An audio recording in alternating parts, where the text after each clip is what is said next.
سوچیں کہ جو بندہ صبح سویرے یہ دعائیں مانگ کر اپنے دن کا آغاز کرتا ہے وہ کتنا ایکٹیو ہوگا، کتنا اپنے مقصد میں چاق و چوبند ہوگا، کتنی مفید اس کی زندگی ہوگی جو اللہ کے نام سے شروع ہوگی اور اللہ ہی کی خاطر اللہ کے کام میں پھر بسر ہوگی.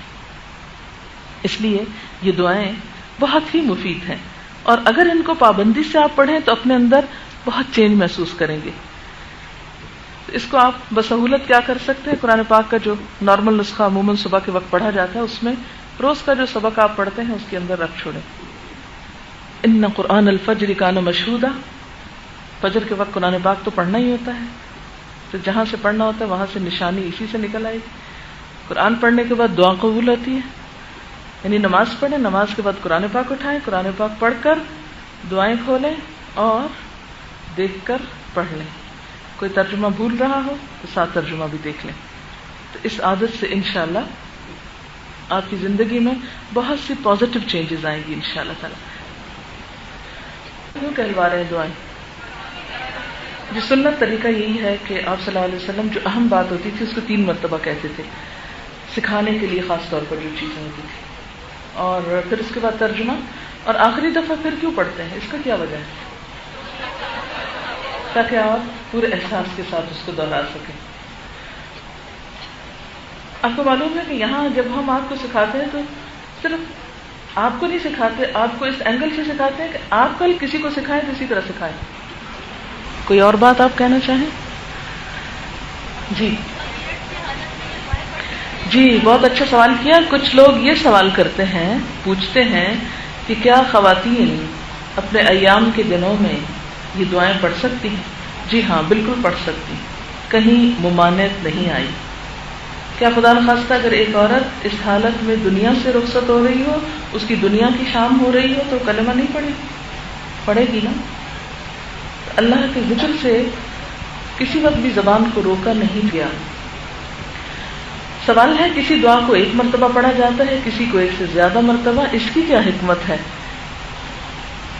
کچھ چیزوں میں زیادہ تکرار ہے اور بنیادی تو وجہ یہی ہے کہ اللہ کے رسول صلی اللہ علیہ وسلم نے ایسا ہی پڑھا. کل بھی بات ہو رہی تھی اتباع کی. اتباع کا مطلب کیا ہوتا ہے؟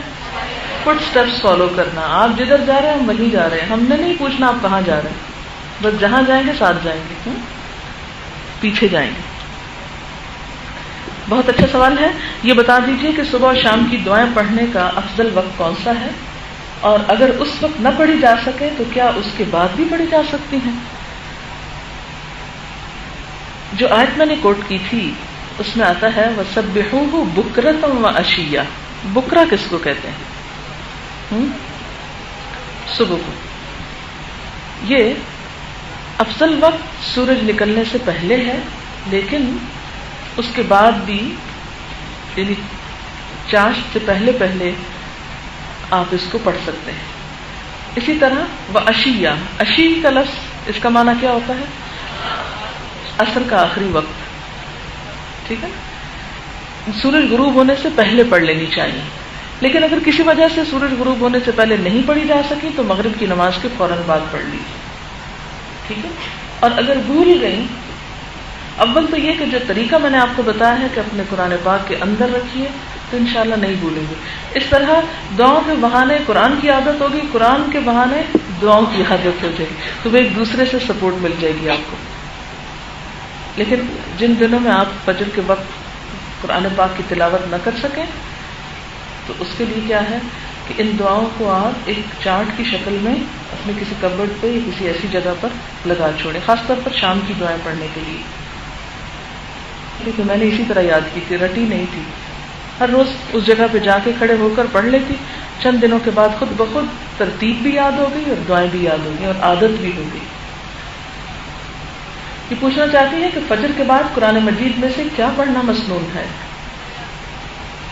فَاقْرَؤُوا مَا تَيَسَّرَ مِنْهُ، پڑھو جو بھی آسانی سے پڑھ سکو اس میں سے. نبی صلی اللہ علیہ وسلم کا طریقہ کیا تھا قرآن پڑھنے کا؟ یعنی جتنا ایک سال میں نازل ہوتا وہ سارے سال میں بار بار پڑھ لیتے تھے. تو ترتیب کے ساتھ پڑھنا چاہیے. ہر روز کچھ حصہ پڑھیں جتنا پڑھ سکے، مثلا ایک ربع یا نصف یا پورا سپارہ یا 2 سپارے یا 3، یا پوری ایک منزل، کیونکہ صحابہ کرام پوری منزل تک بھی پڑھا کرتے تھے، جو 7 سپاروں کی ہوتی ہے تقریباً، جو 7 منزلیں ہیں قرآن پاک میں. تو آپ اپنی سہولت کے مطابق ایک صفحہ، ایک رکوع، ایک ربع، نصف، ثلث یعنی ثلاثہ، پورا پارہ، 2 پارے، منزل، جتنا چاہے پڑھیں، لیکن 3 دن سے پہلے ختم نہیں کریں. صرف سورۃ یاسین پڑھ کے قرآن پاک بند کر دینا درست نہیں. اگر ان دعاؤں میں سے کچھ دعائیں زبانی یاد ہوں تو کیا چلتے پھرتے یا کوئی کام کرتے ہوئے پڑھ سکتے ہیں؟ بالکل پڑھ سکتے ہیں. اس کے لیے کوئی شرط نہیں کہ آپ کتاب لے کے ایک کونے میں جا کے بیٹھ کے پڑھ کے پھر واپس آئیں. اس سے گھر کے کام رک جائیں گے اور ہو سکتا ہے کہ آپ کو فرصت ہی نہ ملے کسی کونے میں بیٹھنے کی، اور اس طرح آپ کی دعائیں رہ جائیں. کوشش کریں کہ یہ زبانی یاد ہو جائیں